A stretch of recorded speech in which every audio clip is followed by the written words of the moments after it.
جنت میں 4 چیزیں نہیں ہوں گی۔ حدیث میں آتا ہے کہ جب جنتی جنت میں چلے جائیں گے تو ایک اعلان کرنے والا اعلان کرے گا کہ جنتیوں، تم ہمیشہ صحت مند رہو گے، کبھی بیمار نہیں ہوگے، تم ہمیشہ زندہ رہو گے، کبھی موت تمہیں نہیں آئے گی، تم ہمیشہ جوان رہو گے،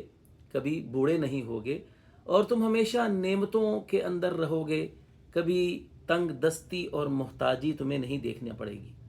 تو معلوم یہ ہوا کہ جنت کی ہر نعمت وہ دائمی اور ہمیشہ رہنے والی ہے۔ اس کے مقابلے میں دنیا کو ہم کہتے ہیں کہ یہ عارضی اور فانی ہے، اس لیے کہ اس کی ہر چیز عارضی اور فانی ہے۔ انہی 4 چیزوں کو آپ دیکھیں، دنیا کی اس زندگی میں انسان کتنا بھی تندرست اور صحت مند ہو، آخر اسے بیمار ہونا ہی ہوتا ہے، کوئی نہ کوئی بیماری اس کو دیکھنی ہی پڑتی ہے۔ اگر انسان جوان ہے تو اسے ایک دن بوڑھا بھی ہونا ہوتا ہے، اور موت کا ہر پل انسان کو ڈر لگا رہتا ہے، اور جتنی دولت اور جتنا مال انسان کے پاس ہوتا ہے، انسان اتنا ہی انسیکیور ہوتا ہے مال کے چھن جانے کے بارے میں کہ کہیں یہ مال میرا مجھ سے چھن نہ جائے۔ اسی لیے اللہ تعالیٰ نے فرمایا ہے